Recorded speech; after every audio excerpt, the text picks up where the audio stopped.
Hello fellow survivors, and welcome to another campfire chat talking about the next part of the Long Dark added content, the DLC and the free content, because now we have a new developer diary, the November dev diary, and it's an interesting read because they add a few surprising things in the next content patch that I did not see coming, and it's going to be interesting to see how that works out. Before we get into it, the gist of the dev diary is more or less an extension of the previous dev diary.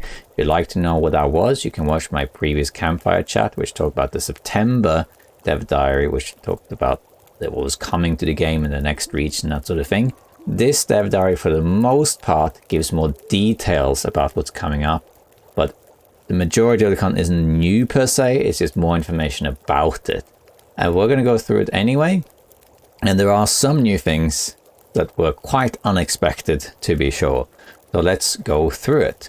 So, first of all, the name of the next DLC patch is called Buried Echoes, and it comes in early December.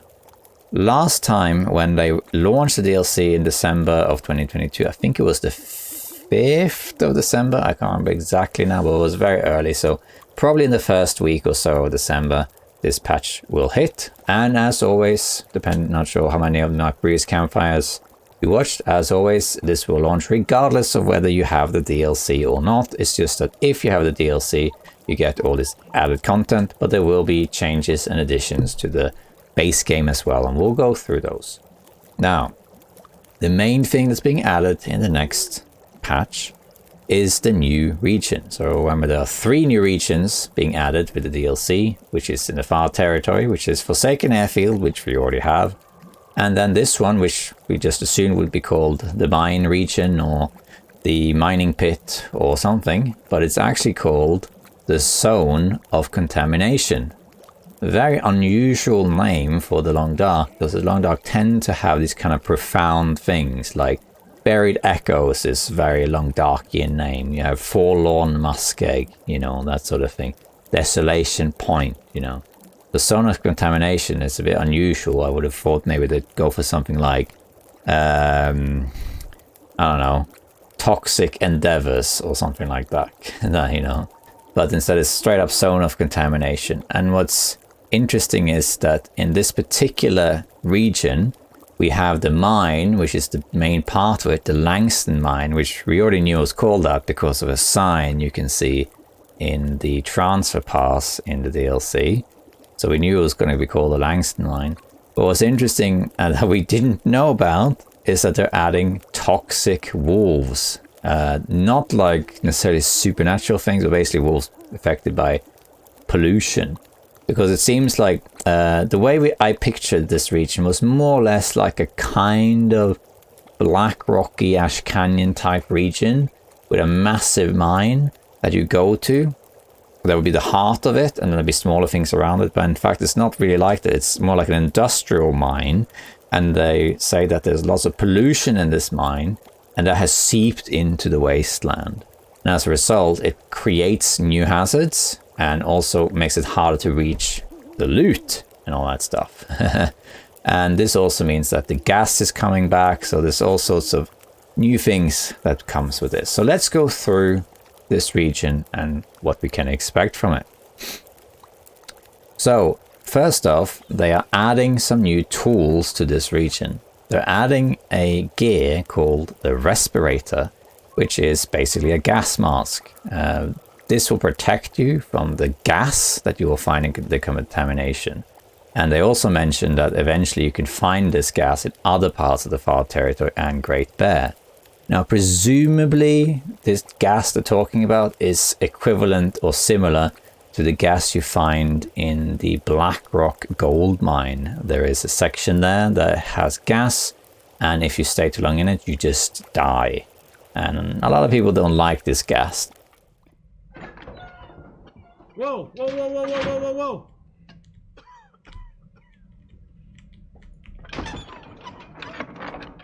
What the frick?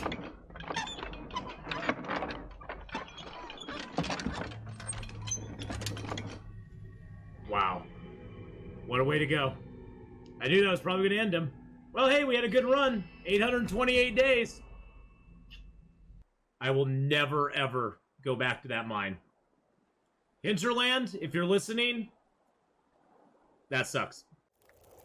However, it's perfectly possible to get through this gas in Blackrock, and if it's anything like that in this new region with the respirator, it shouldn't be hard to go through this part at all. So we'll see how that works, but it's basically something that makes it possible. You know, it's like a hazmat suit type of thing, so that's great. However, it does say it relies on consumable canisters to provide protection, so it basically needs fuel, like a storm lantern. So you can only use it for a certain amount of time, I presume. So it probably is primarily meant to be used to enter specific areas that requires this to get through, I'm guessing. Then they're also adding new boots called chemical boots, which will protect you from the pools. So there'll be presumably radioactive pools around the region. And it says that if you have regular footwear, you probably can go through it, but it's going to take a lot of damage. So if you have these boots instead, it's going to make it better.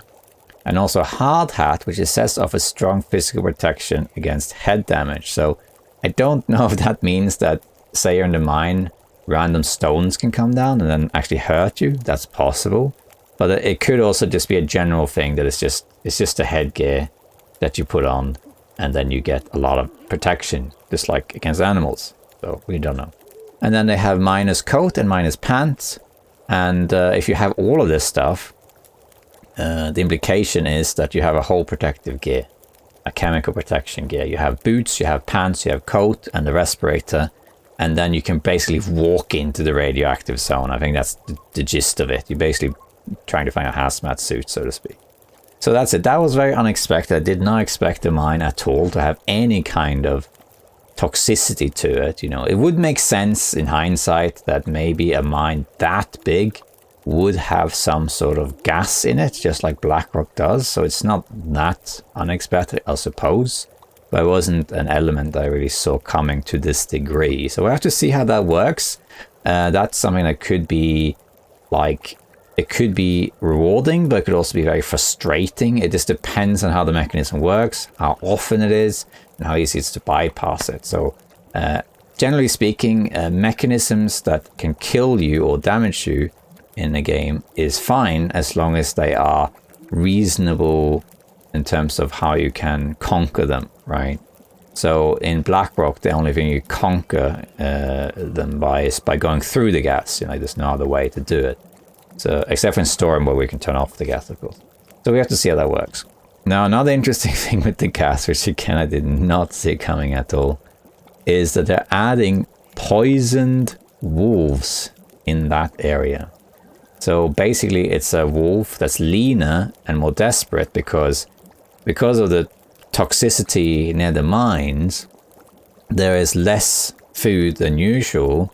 So the wolves have become more starved, and then they've also been affected by the radiation itself. So they're not, some people have pointed out this makes it a bit more supernatural or whatever, but I think that's not what they're going for. I think they're just saying that they're kind of infected by radiation. I think of it as like the animals around Chernobyl, that sort of thing. So there's less things to eat, and what they do eat contaminates the body, and they become leaner and they're more dangerous, and it's just like a bit more of a fantasy spin to that. So I don't think we're going to run into like green mutant wolves. I think they're going to look similar to regular wolves. Maybe they'll be slightly leaner, look a bit different, and they are more desperate, so maybe they are more aggressive. Maybe they don't care about fire, but they care about flares or something. We don't really know. We have to see how that works. We have to see. It could be that they are just like regular wolves, except that they are poisoned. Or it could be that they're a whole new animal, effectively. So you have to see. It does say that if they do bite you, you get the poisoned affliction. And it doesn't say anything else what that's about, but I presume it just gives you kind of like, I would assume it's similar to like a bleed, that it gives you some sort of radioactive poisoning or toxicity poison. So You probably has to cure it with maybe antibiotics or something like that, I guess. Not really sure. You have to see. We'll see how that works. So that'll be interesting. This sounds very exciting. I'm really excited to give this a go and see how this works. But it's also, we have to be apprehensive because you have no idea how it works. It's something that could be either very frustrating or very fun, right? So we'll see. For example, Glimmer Fog, when that was out in Forsaken Airfield, I think it's a great effect. I think it's fantastic. It's really cool, the Glimmer Fog, and that it kind of triggers an aurora during daytime. I think it's fantastic. But the Insomnia perk or debuff is more, it doesn't really do much. It's more a nuisance than anything. They have to see. And then when they added, for example, Timberwolves to the game, I think Timberwolves are a great addition, but a lot of people find them really difficult. And when things are really difficult, it becomes frustrating. So we have to see how this works. But, you know, like I always say, wolves are machines. So no matter how they are, we should be able to conquer them. I should point out, by the way, this is the perfect time to point out that if you want to see a blind playthrough of this region, you should check out my channel shortly after this patch is released. Whenever a new region is added to the game, I try to do a blind playthrough by going to the region on Interloper, not knowing anything about it. I did that when Forsaken Airfield came out, and I walked in not knowing anything about it and tried to survive on Interloper. And I did the same with Blackrock. However, with Blackrock, I knew the map a little bit because of story mode, and with Forsaken Airfield, I didn't know anything about it, but you couldn't spawn in it.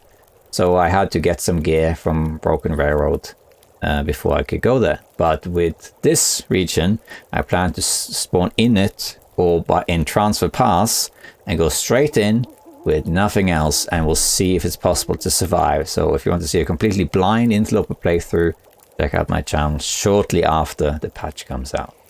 Okay. Now onwards to the actual thing, the actual region. It adds another part of the tail. So remember that the DLC is actually called the Tales from the Far Territory, and as I said, there will be 3 tales, and they all connect together, and they also connect to episode 5 whenever that comes out, which is likely in 2024. And the tale is called Buried Echoes, just like DLC part 2 was called Signal Void. And this is a continuation of Signal Void, where you can keep looking into this mystery of these mine workers and the Rudiger and the whole thing, which is all very vague. We're not really sure what's going on with those bunkers. If you're not really haven't experienced that yet, you should go and check out the bunkers and see if you understand what's going on. And here they kind of, not spoil, but they indicate that the story goes in an unusual direction of the Long Dark, and we're excited to see what you think. So we'll see what that's about. This is going to be something completely new. I don't know. We'll have to see what that's about. That'd be interesting. We don't know if it uses the radio or if it's something else. We'll have to see about that.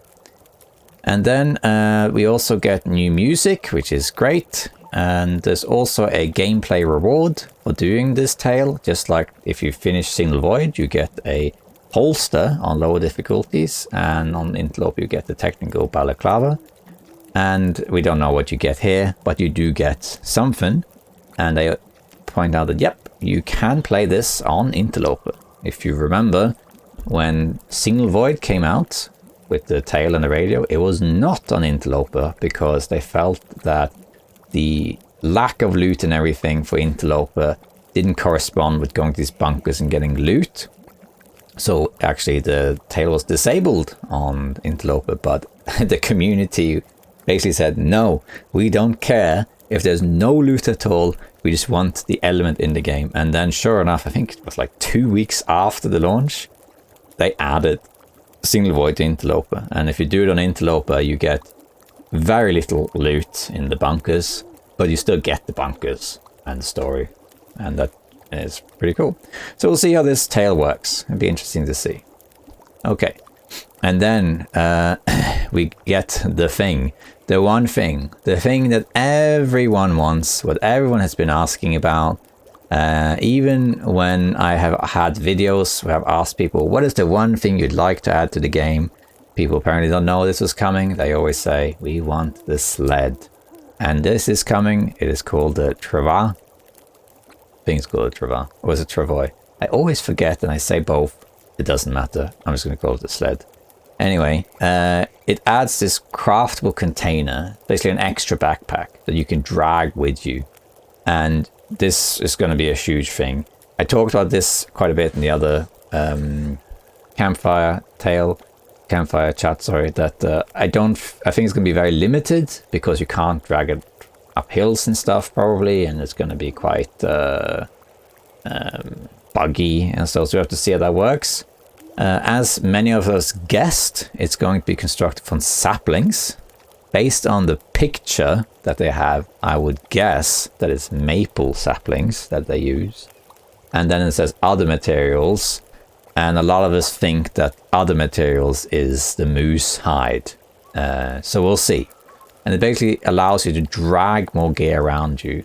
And as I suspect, and a lot of people suspect, it's not meant to be an addition to your gear so you can carry more stuff. That it is meant to be a relocation device where you can put a lot of gear in it and drag it with you. You'll be slow, but you can take more stuff than you usually could. And the idea of it is primarily to move stuff from one location to another, or change base from one building to another.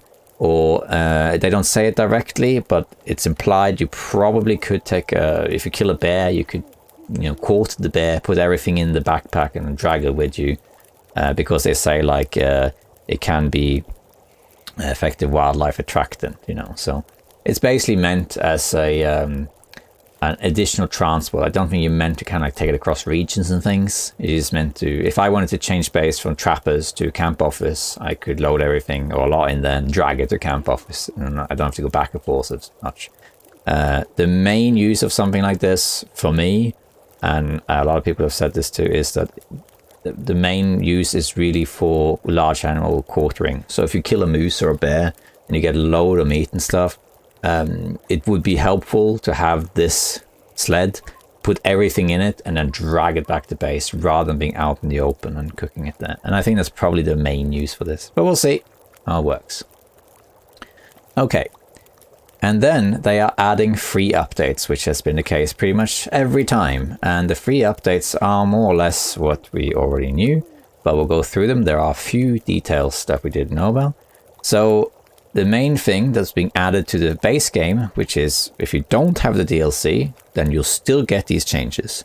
And one especially was very surprising. We'll see how that works out. But the first thing is what a lot of people are quite hyped about, which is that you can now see gloves on your hands, or like your hands have now actually reflection of what you're wearing. And not just your hands, but also, like I pointed out in the last campfire chat, it's also your sleeves. So they've upgraded all of the animations and all of the models.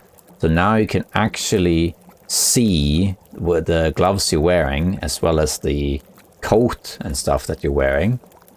And that's going to be very cool to see. Some people said that, well, this is something that maybe should be in the game 10 years ago, so they don't really think it's that big a deal. And yeah, I guess you could make that point, but who cares? I mean, it looks cool. It's something that the game doesn't need, but it does make the game look better. So yeah, that's exciting. Then in addition, they're also adding more animations for first person, adding harvesting animations.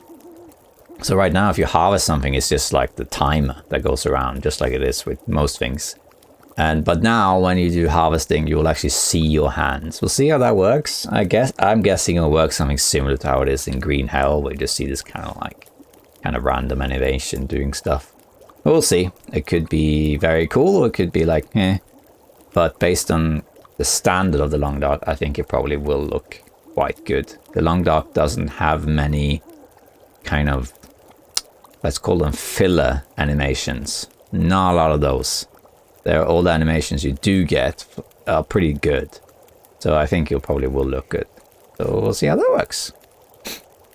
And then they're adding an item which I don't think was mentioned in the last dev diary. They are adding the insulated flask. i.e. they're adding the Thermos. Now, the Thermos was mentioned as early as when they first announced the DLC about a year ago, and at the time they actually called it the Thermos, but they changed it because of copyright reasons, because what we call a Thermos is, it is technically an insulated flask. As I understand it, the name Thermos is actually the name of the brand Thermos, you know. It would be like adding a car to a game and calling it we're adding the Toyota, as opposed to calling it we're adding a car. You know what I mean? So I think it's like that. But let's be honest, we're all going to call it the Thermos, aren't we? That's what we're going to say. But it is technically an insulated flask, and this will let you keep warm liquids for longer. So now you carry a bunch of hot teas with you. You can use that for travel and warming up.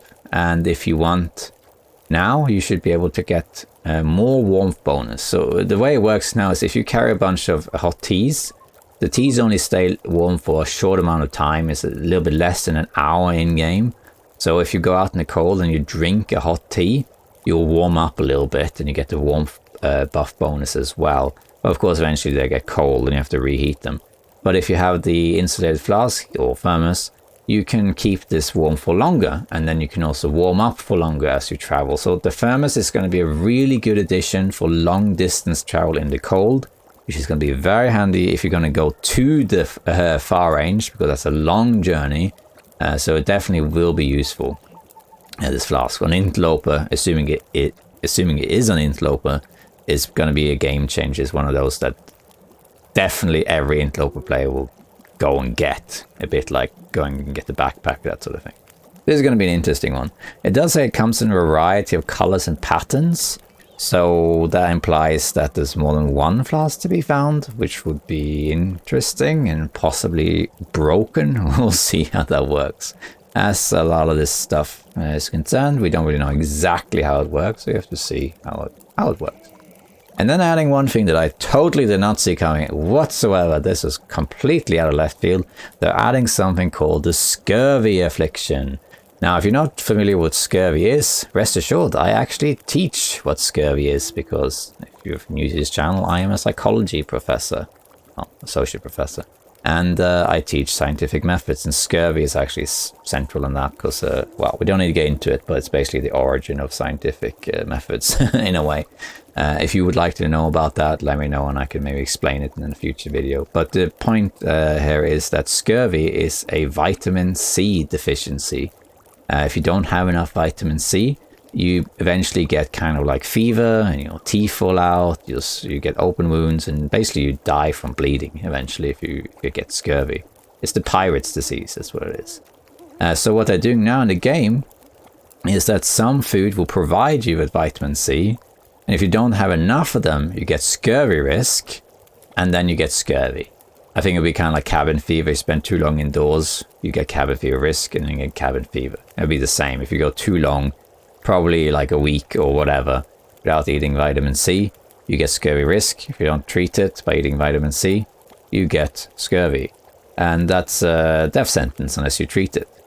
But they don't say anything more about it. And here's the thing though, right? This is interesting because, well, there's actually a lot to say about this little thing, because first of all, the question is what items contain vitamin C?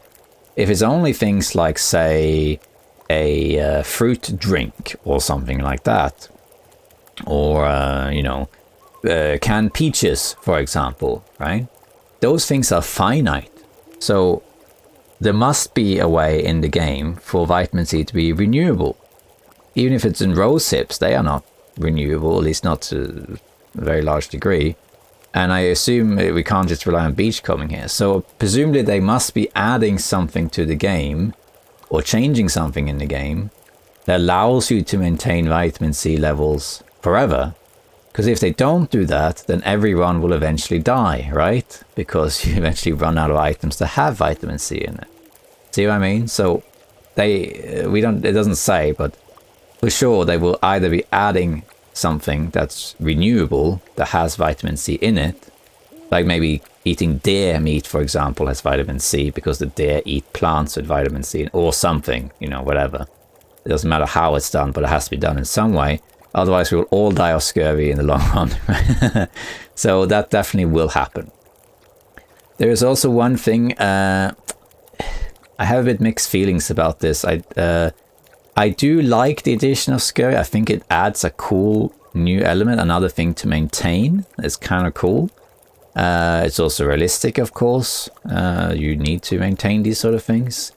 It does. There are a couple implications about it, though. One is that it's moving towards other survival games that have meters like that to maintain. For example, think of Green Hell. In Green Hell, it's not just how much you eat. It's also whether you have protein and fat and so sugar. I can't remember all the things. There's all these different things, and different items provide different things.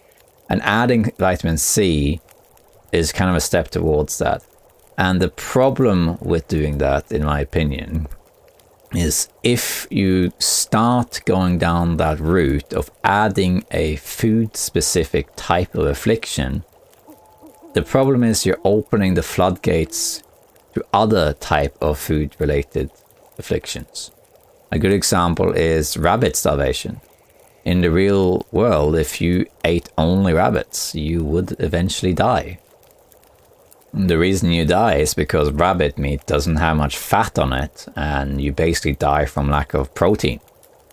So you could argue that, well, if I now need to eat vitamin C to survive, I guess I need to also eat protein or carbohydrates to survive, right?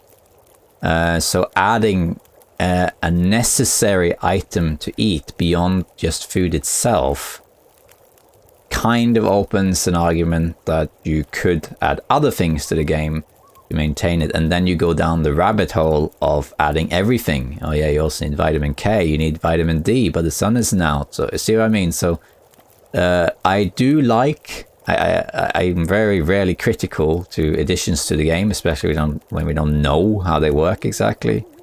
I do like the idea of scurvy, especially because I'm so familiar with it from a research point of view. I do like it, and I'm interested to see how it works, but I am a little bit worried that it's a bit odd to add one food criteria and not other ones. And then if you do add other ones, where do you stop? Like, which ones are you going to take into account? So we'll have to see about that. I'm a bit apprehensive about this one. I'm very excited and apprehensive at the same time. Very mixed feelings about that. So we'll see how that goes. You'll see. It'll be exciting to see for sure. Okay. And that is the main thing of everything that's being added in the game coming in the next patch. So that is definitely interesting. I will point out one more thing, which I mentioned here, which was the Hinterland Store. So, as you may have heard, they opened a store. They closed their store originally because of COVID. And then the community has been basically asking non-stop, when is the store open? When is it opening? You know, they've been really hounding about it. And then they never really opened it again. And then they decided to basically have a pop-up store where they basically were going to sell out all the old inventory that they had. And then they were going to open up a new store to sell new items. However, they didn't expect the demand at all. And when they launched the shop, pretty much everything was sold out in a few hours. They had an email that alerted people to it. I saw that email an hour late, and when I logged on to buy something, pretty much everything was sold out. I did get my hand on one of those sweaters though, so that's be interesting to see.